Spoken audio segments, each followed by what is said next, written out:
Welcome. I'm Denny Howell. I am the Beard Engineer, and today we have with us Nick Calvanese, who heads up our Geotech department. Yes, sir. Welcome, Nick. Thank you. So, tell us a little bit about.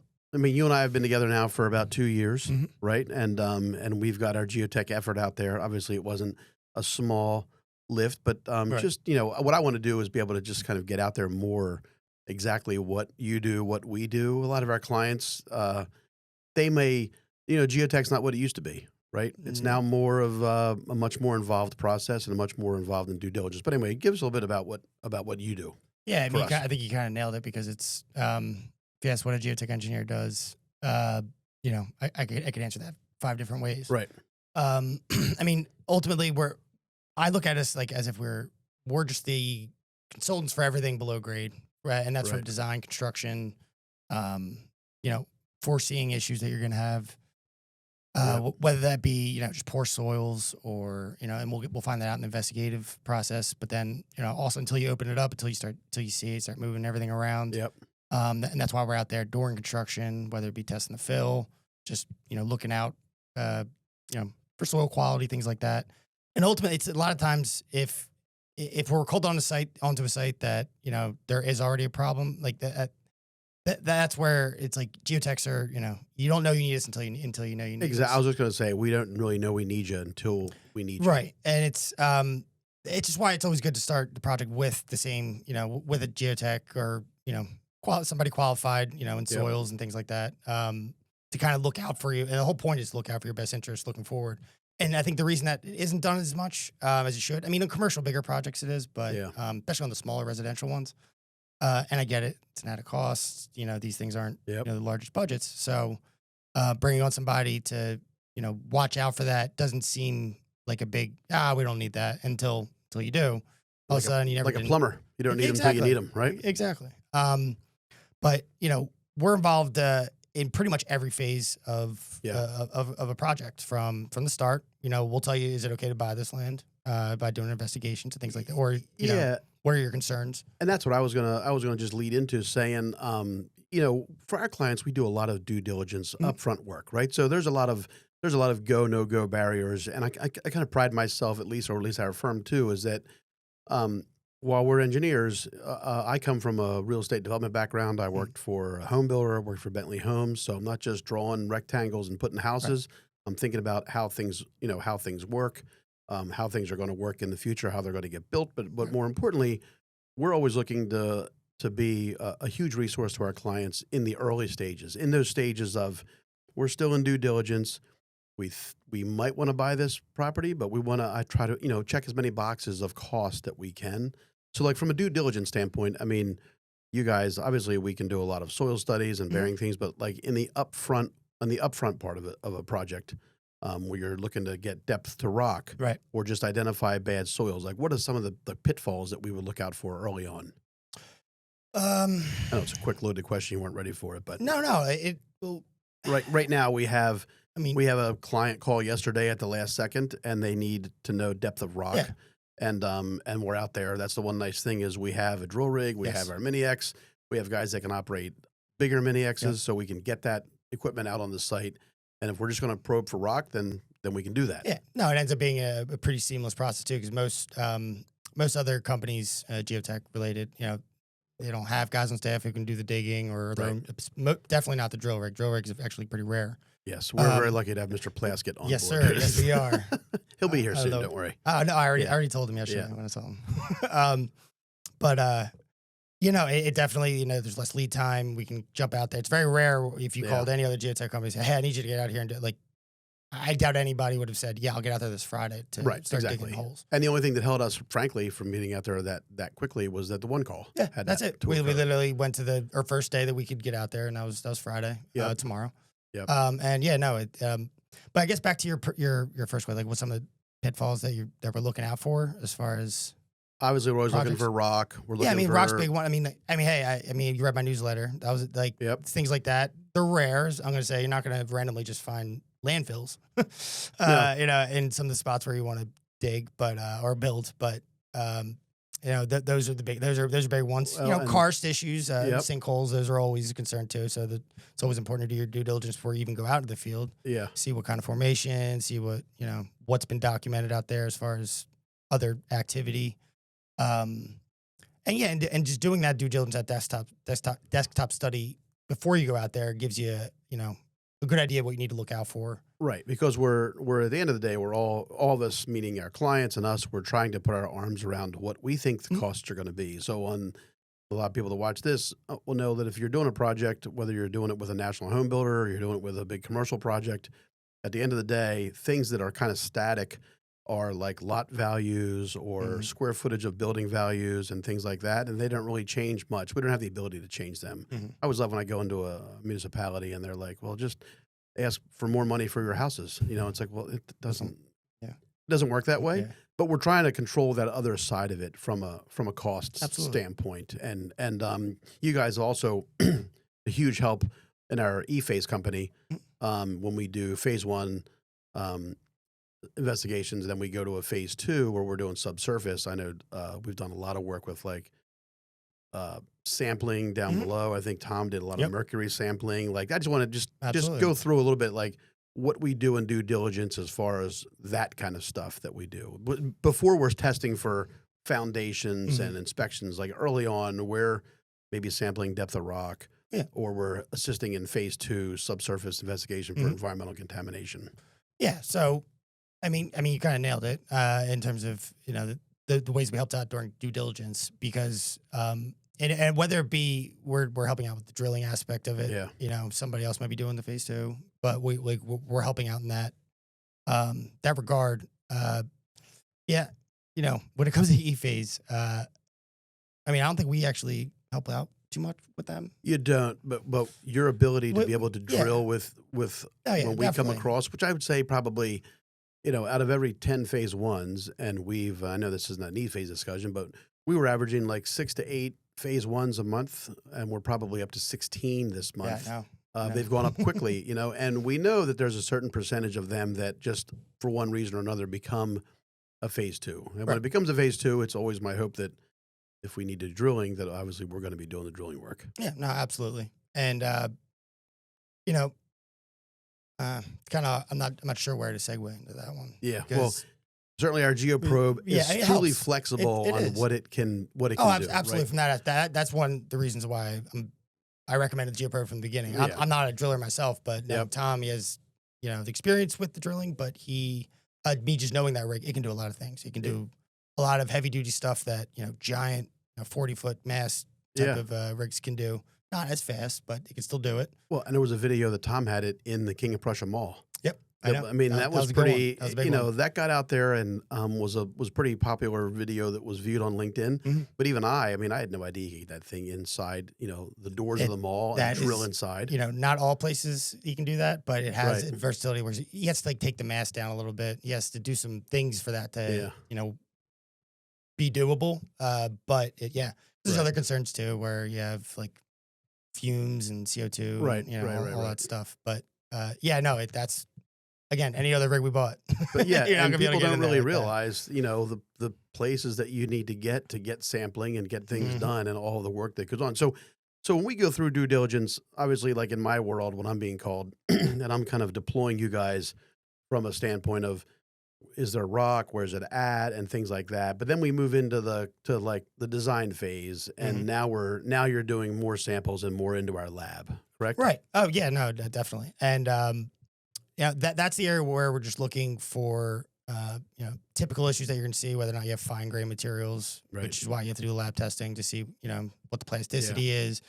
You know, is it moisture sensitive? Is it gonna heave, you know, once you put your pavement down? Is it gonna, you know, Right. start expanding during frost, you know, frost season? And then you know, put in recommendations to you know, counteract that. But Yeah. I get a good bit out of the videos that Mark and Tom have done just to see. I mean, he's done a great of job with course, that. you're a Drexel engineer. I'm a Mhm. Drexel engineer. Yes, sir. I loved Geotech Lab, and I loved all my Mhm. soil mechanics labs. Dr. Martin was my soils mechanic. Did you have Martin too? Absolutely. Yeah, He's I my senior did, advisor, and mine as well, and my son's. I said this 3 times the other day, but Dr. Martin told my son that once he got to the point where he taught 2 Denny Howells, he figured it was time to retire. So Oh yeah. Denny was, his year was his last year, and then he did Oh, okay. retire. But you know, you do it all in school, but it's certainly cool to see the guys making the videos of sampling the stuff out there with the drill rig and kind of getting that out there and getting the understanding of how we gather soil samples and what we do in our lab that we've been setting up, which like what are our full capabilities there so far? Well, I know we keep adding to it. I know. Yeah. It just takes money, no big deal. It does. Yep. it takes money, takes time, takes accreditation, takes somebody to manage it.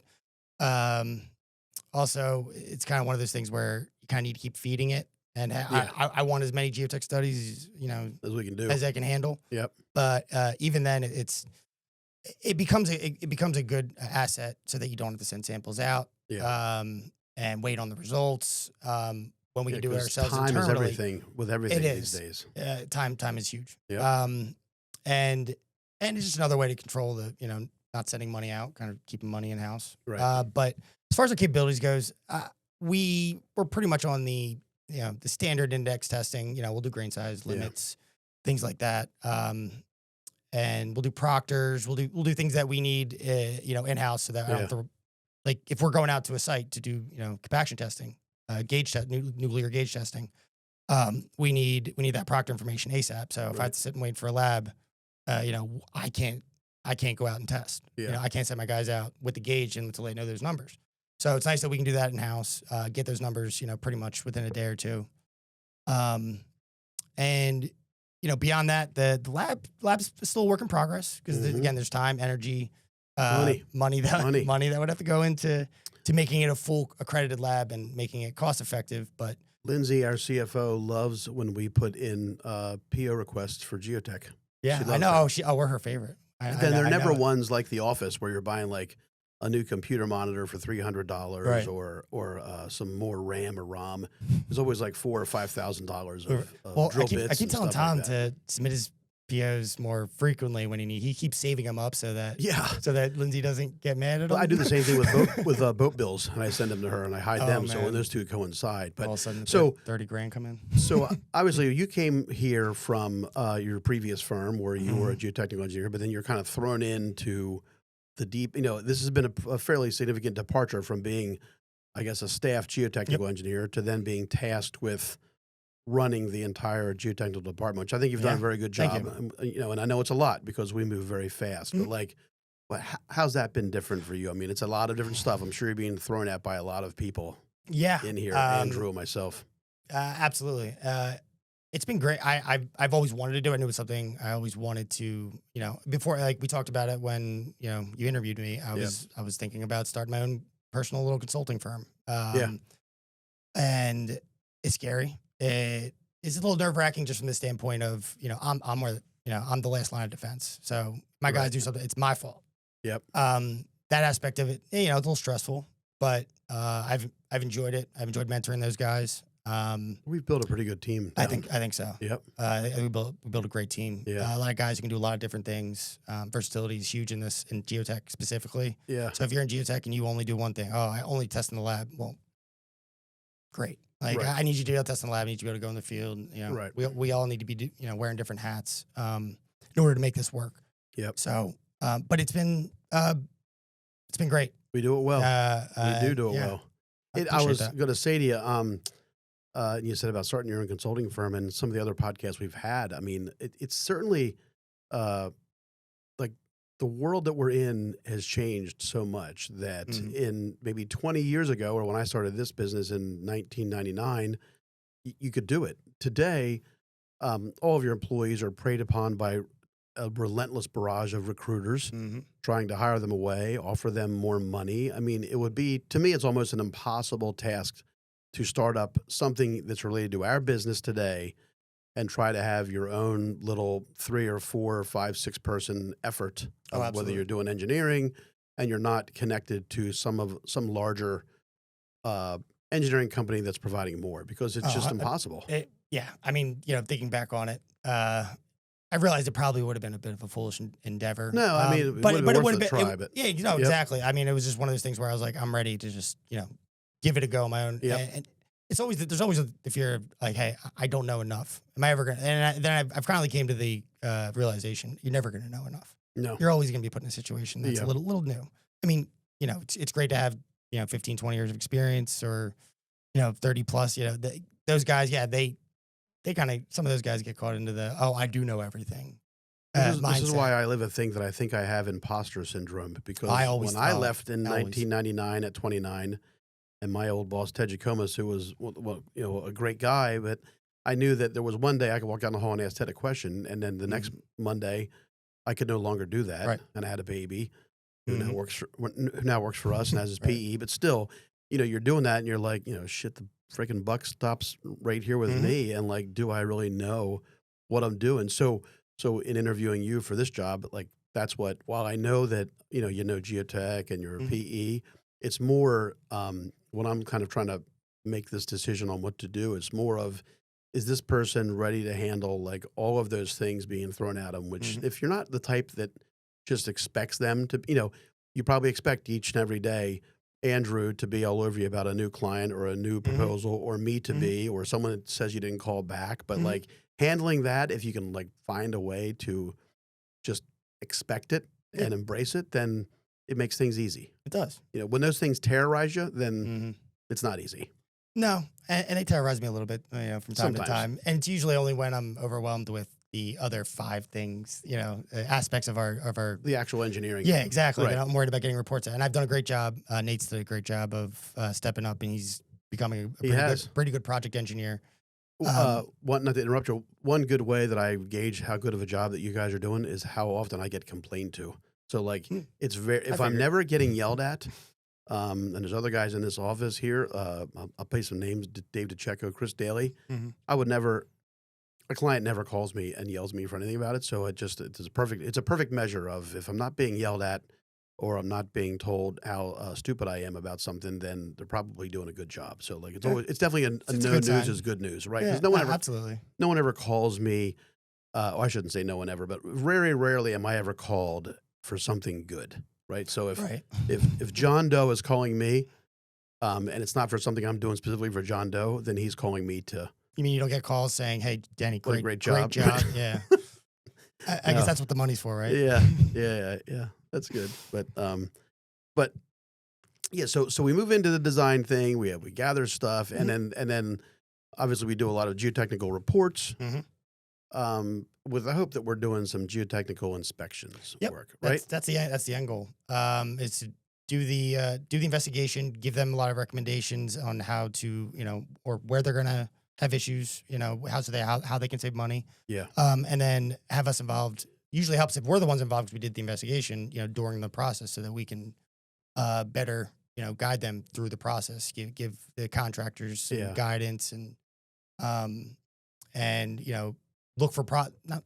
I'm gonna say, yeah, that's one of the reasons why they don't like us so much. We look for problems. Right. We're But we're looking to see or five avoid five or to steps avoid ahead. some problems. Where's it going to be exactly? Right. I mean, and that's the goal. But yeah, we're not always looked at as like, oh, these guys came and saved the day. A lot of times it's like, oh, these guys cost us money. I could have done the I stuff don't know. cheaper. But I've it depends who you ask. I've had a couple save the day ones. Well, I think you did a job for TJ Warner, Mhm. in the Westchester Borough. Mhm. That's why I'm saying the one nice thing, and I kind of view all these different efforts that we do. Like, when I'm coming in for engineering, it's rarely ever because there's a problem. It's usually early on. But like, Mhm. a lot of times, your guys are called in. You're like a plumber, We are. right? So when the pipe's broken and you're leaking, and shit's going downhill Mhm. quickly, then they show up quickly and they get things fixed, and then that makes a huge difference, It right? does. So you do It get to does. kind of That's true. Yeah, from have that that aspect of have it. that save the day cape Mhm. feeling, like you flew in and made it all better. I guess I always look at it as, well, if you just had me on from the start, Yes. maybe we wouldn't have, been here. But I That's get not the way these days. no, I know it isn't. I've come to understand that, and yeah, we are pretty much the guys you call in, when issues start, coming up at your job site, whether it be soil related or drainage related. Yeah. It could be a lot of things. We live in a reactive Yes. society. I have a client today that did a bunch of work without a permit, and that never lasts long, with Mhm. aerial photographs and Chesco views and Google Earth images and Township inspectors. township driving around. inspectors out there. You get a big rain, washes out a downstream neighbor, or someone goes back onto Google Earth, and all you have to do is slide that bar a few inches, and you can Mhm. see what all work they did. And And in this case, it's a pretty reasonable municipality, and we have a reasonable solution. But they do have to go through some engineering Mm. and some surveying, and you know, they're like, "Well, I haven't had any." And of course, the downstream property owners already retained counsel, and Of they've course. received letters. So, but when it's like, "Well, we haven't really had any phone calls or problems," and it's like, "Yeah, but it's December Mhm. and it hasn't rained." You're like one big snow and a snow melt away from things really going to hell in a handbasket. Exactly. So, yeah, we don't live in a very proactive No. business, more of a reactive one. But it's our job, and this is what I wanted you to. It's our job to kind of at least explain why having us involved at some level um, can actually save them money. Like I'm always harping on, um, you don't need me to be at the meeting, and I love not being at the meeting. Because then later on, when they're like, "Well, what about this? What about that?" I'm like, "I have no idea. Mhm. You chose to save $200 and not have me there. Had I been there, I maybe would have told you not to agree to this or to agree to that, or that this is an easy thing." But it's not done that way. It's a, definitely a penny wise and pound foolish philosophy that we kind of navigate our way through with our Absolutely. clients. Yeah, there's been a few times where um, I was not invited to the pre-con meeting, and I was already retained as the inspector, Yep. the material tester and the oversight, and then all these things come up, and I said, well, when was I supposed to? Yep. When was I supposed to be informed of I'm like, of these view us as issues? an insurance policy. We're like insurance right Yeah, and there. So, right, that's because how I if would I look am at it. Yeah, there and it is all wrong, or if you're there, right, and everything's geotechnically wrong, then it's going to be your fault, which will be our insurance company's fault, which will be our fault, right. and then you don't need to worry about anything. So, it's a relatively cost-effective insurance policy to just have us there monitoring Mhm. and letting them know. But again, it goes back and forth. We do work for all different kinds of clients, and whether we're working for a client of one level of sophistication or some of them that are beyond too many levels of sophistication, it really varies greatly on what our involvement's going to be. Yeah, no, it does. And, it's project to project. Um, you know, whether or not there was issues on that came Yeah. up during the investigation. Um, but one of the ways we really save, I would say, a lot of clients a lot of money is really by kind of putting a check on the contractors to an extent Right. Right.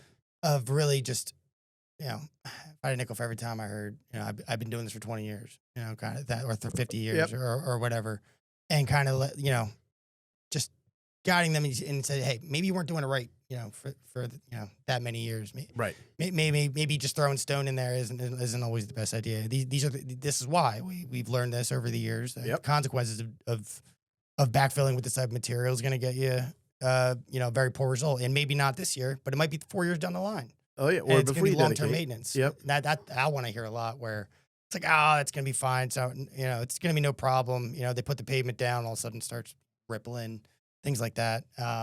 And it's multifaceted where we can help the client, and it's not always obvious because Yep.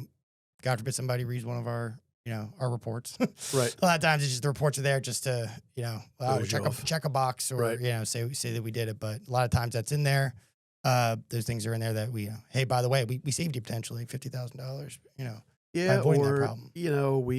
I've watched sewer trenches that were 15 feet deep be just Mhm. pushed with a dozer and backfilled in like one lift, right? That Mhm. makes you close your eyes. And I don't mention specific projects, but we had a project we didn't design and we didn't do any oversight on, but um, it was a Delaware County project, and the Delaware County engineer required the storm sewer lines to be televised. Very rare, right? Very What rare to run a camera, construction of? Oh, televised them. okay, I got you. After the community was completely finished, roads were topped, everyone's yard beautifully completed, people living there, kids at the bus Mhm. stop. They're looking to dedicate. We televised the storm sewer lines, not the sanitary sewer, the storm sewer, and I mean, all of the ADS pipe was crushed down into like an oval, Oh, wow. and O-rings hanging out inside. And the Schlauch didn't build it; they were actually doing the repair. But we saw cut all that storm sewer up, and all that ADS pipe was in the ground, most of it with no stone bedding at all. Oh wow. Um, it You should should have been stone to the spring line, right, of course. right? But it was some no stone at all, some just some stone underneath the pipe, and then Mhm. that was it. And it was obvious why it collapsed. Yeah. What was unfortunate, I think, is that the township inspector had oodles of reports. At least I should say bills for daily, all day inspections. Hmm. Never.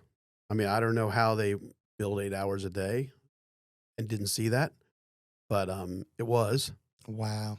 had These are the township inspectors. yep had Okay. the client. The client wasn't my client in the design, but became my client in the repair. Mhm. Had they just had simply had someone out there like us or someone just watching on their behalf, and said, "Hey, Oh wow. this Okay. this can't go in." But I mean, it was about a $2 million repair of digging up all the storm sewer. The roads were never, they're all topped, so it just dug them all up.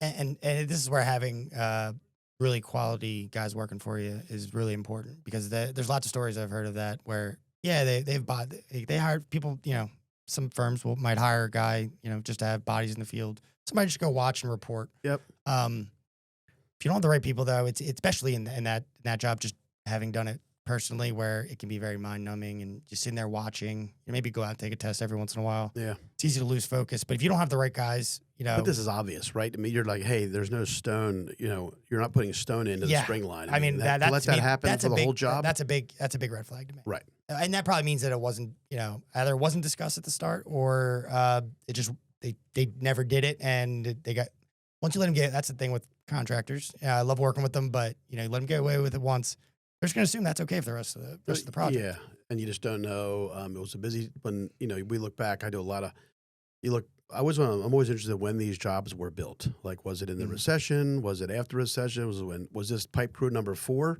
Right. out of like the fourth best pipe crew, or was it was it a slow time? So you only had one pipe crew, and those guys were glad to be out there. It was built in coming out of the recession, or I'm sorry, Mhm. going into the recession. Oh, okay. So it was a very busy time. Right. There was a lot going on, a lot of residential going on. Hmm. But I remember it was a big learning thing for me because I'd never seen that happen before, and I had said, and I was asking an honest, legit question like, how could this happen if it's being inspected? I won't even touch that right now. I Right. don't know how it could have happened, but I Right. suspect I know. But how could someone not have been? It's a small price to pay Mhm. to just have someone. They don't need to stand there all day, and we don't need to be. We of course do stormwater inspections, Right. so we're not interested in just planting a person out there. Everything that needs to be done is a waste of time and money. But I do think it's worth it to have us come out at key Certain parts, stages, yeah, yep, stages, and then sign off on stuff. absolutely. Say that we had our eyes on it, right? Well, it's important for us to be out there, just from the geotech side of things. I mean, assuming this is all happening below the pavements, which is where a lot of these lines are. Yep. As you're backfilling up, you need, first off, yeah, like you said earlier, should not be just 12-foot backfill. No. One little lift. It's going to settle. You're going to have a pretty Yeah. big dip in your road. It's Friday afternoon. It's late. It's summer.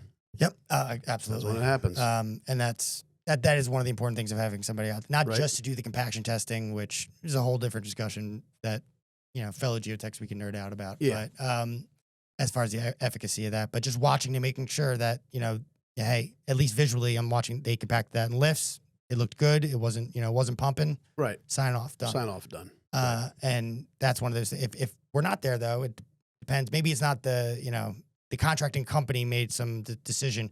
Yeah, we're just gonna do this to save money.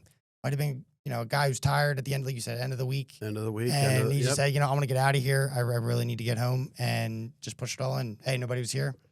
And it takes a long time for that problem to show It itself. does, and that's why I'm not gonna say they get away with it, but sort of to an extent. Like they get if you don't realize the problem's there, and until you start looking into it, like you said, you're looking at these Yep. reports or Finger who was pointing there, starts, and lawsuits I know. start happening, and it's Yeah.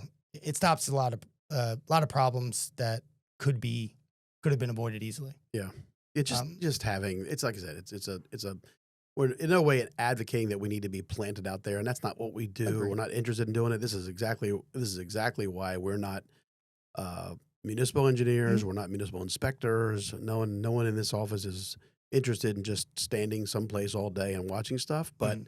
in the same sense, I do think it's critically important for at least, especially the designer of the Absolutely. project, to be 100%. present for some period, some stage, and signing off on some I things. agree. And even if it's just from an aspect of getting better, between means and methods on watching something that you Right. designed, how it was built. Yeah. Um, the hope is that they do have that experience. They have, seen enough sites to do the design, but I've run into that a few times in my career where, guys probably never smelled the field, Right. designing certain things. And I think that's an important aspect Yeah. of engineering. We try to I get know the it's young tough guys because out. you're right. It comes down to who wants to pay, Well, that's and then exactly it. That PE to one. be out there watching. Right. But Um, and so it's a balance, but, um, yeah, it's tough. It's a tough balance. so so we started this effort what about 2.5 years I was gonna say almost. 2.5 years Yeah. ago, right? And we were out Yeah. of the gate. I think it was August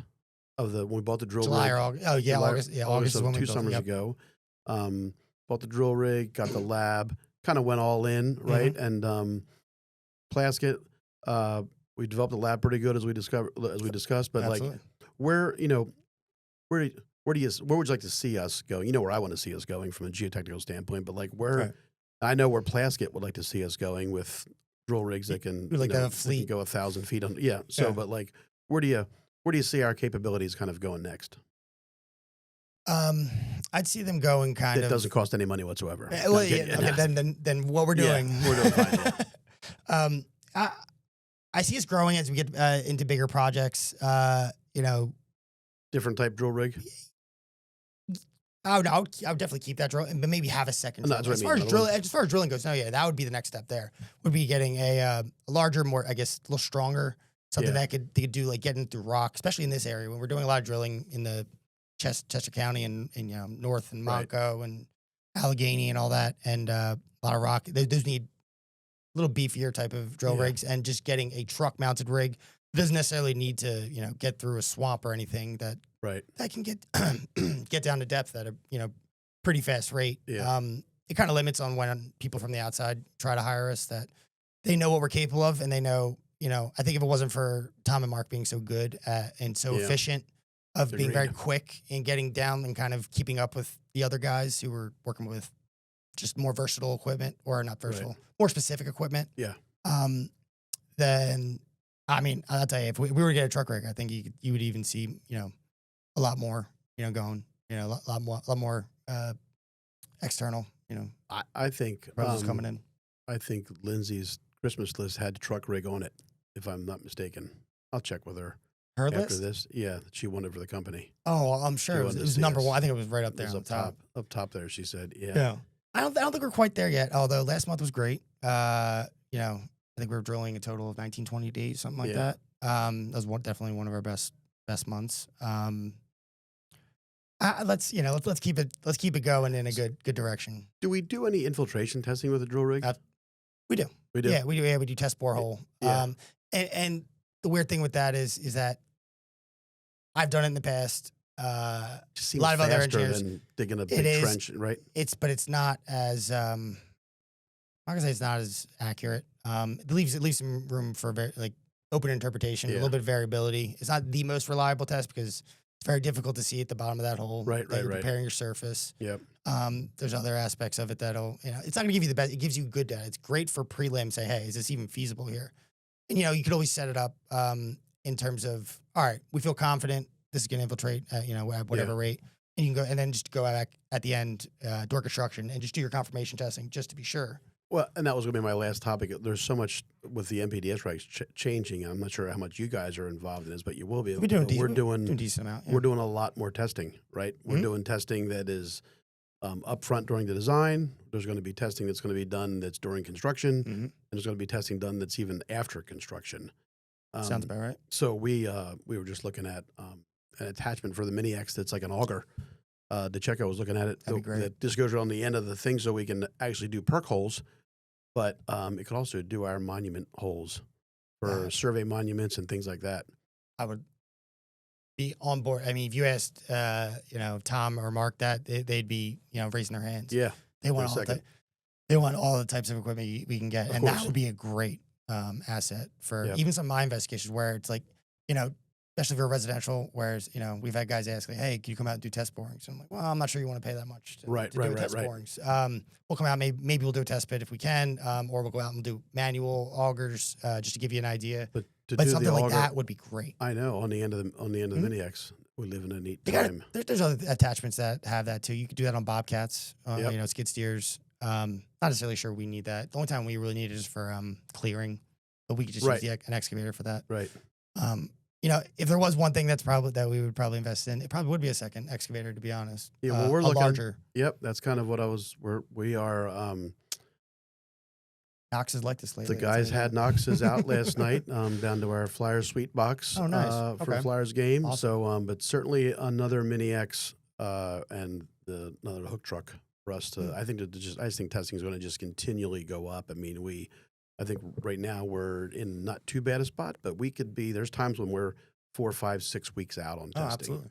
So There was a while there. We're right now. We're drilling wise. We're actually booked out until New Year. yeah, So but yeah, I see them too. They're finally gearing up. They had a little lull, and hmm now we're busy for the next month and a half. yep. All Um, right. Well, drilling holes and doing testing is kind of what that, we're doing. that is So that is definitely I appreciate you being on today, absolutely. and Thanks for we'll having come me. back for part 2 of some other stuff too. All Love right. it. Yeah. Thanks, Nick. See you, bud. Thanks, Denny.